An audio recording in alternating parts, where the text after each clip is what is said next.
Alright, we've got this center burner set to barbecue. I think that's about as low as I can go to keep it from not getting blown out. The flame blowed out from the wind. And then, although the barbecue itself is not really hot, this heating plate is. I dropped some water on there and it sizzled, so we're good to go. I'm going to put the beef ribs on the rack and we're going to cook them low and slow on the Char Broil.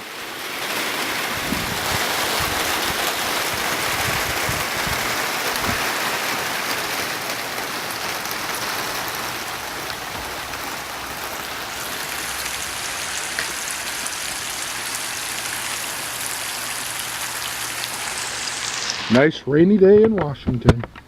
Beef ribs, day 191 non-stop barbecue days in a row. We got these at the price to reduce section. They were $2 off. There's not a lot of meat in ribs as it is, and the hack job they did here doesn't leave a lot of meat. So we're gonna do some ribs, and I think we'll probably do a couple bacon plates.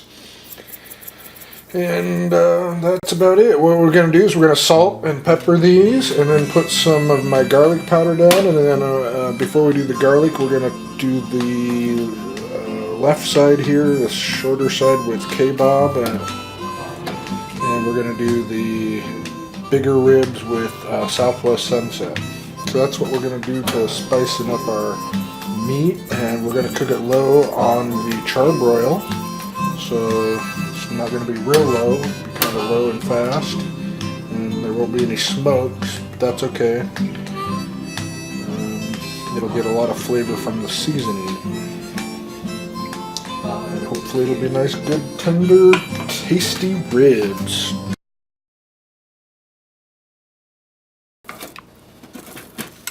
And I did rinse these off and pat them dry. Let's get the salt on first.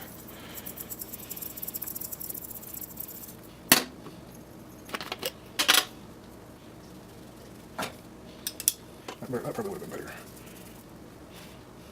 Cheap bacon. Big sale. Alright, we'll let this sit for about half an hour.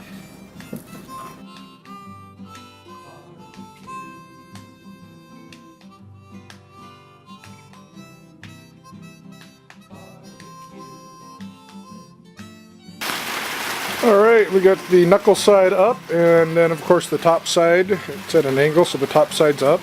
And we're just going to let it go that way. We're going to let it go low, and we're going to let it go slow, and we're going to check it in an hour. And as cold as it is, I wonder what will happen in an hour. Might check it in half an hour just to see what the temperature's up to. We might actually be able to cook it low and slow. Alright, it's been 30 minutes. Let's pop the hood and see what this thing looks like. It's already starting to weep a little bit. Just a little bit of blood there, not bad. Looking good. Water is not boiling, so we're not that hot. I'm going to go ahead and try turning it down to the lowest.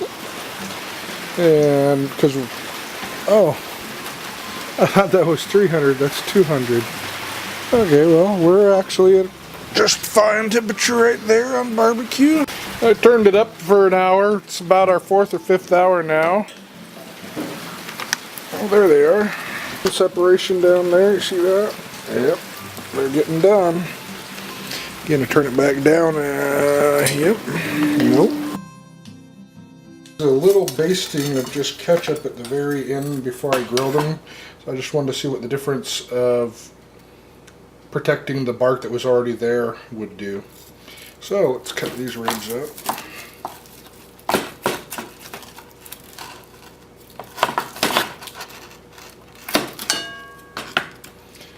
There we have the Tango Spice version, a little bit of Tango Spice with a little bit of ketchup version.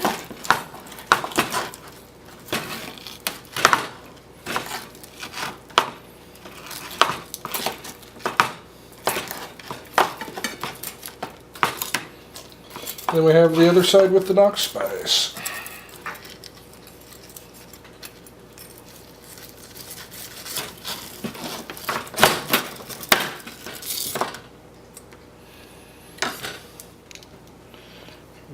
Looks nice and juicy.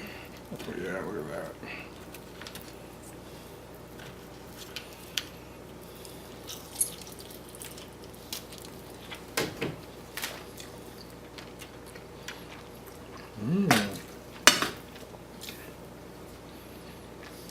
Nice and juicy.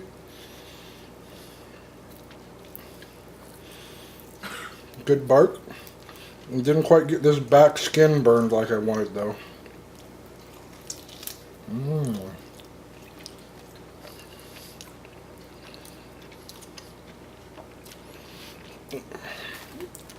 Cooking that ketchup on at the end gave these a little bit sweeter flavor.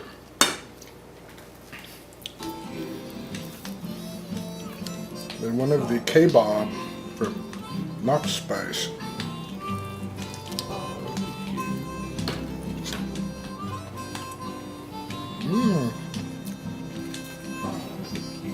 Those are all three good versions. I kind of like basting it with ketchup.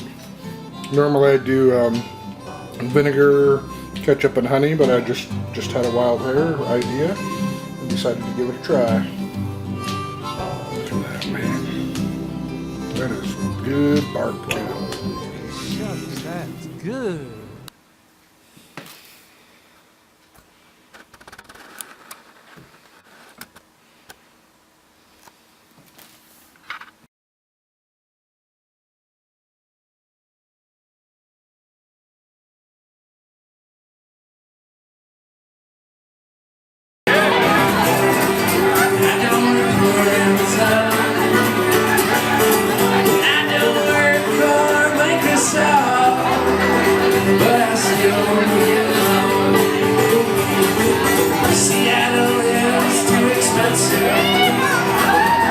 Seattle is too much fun.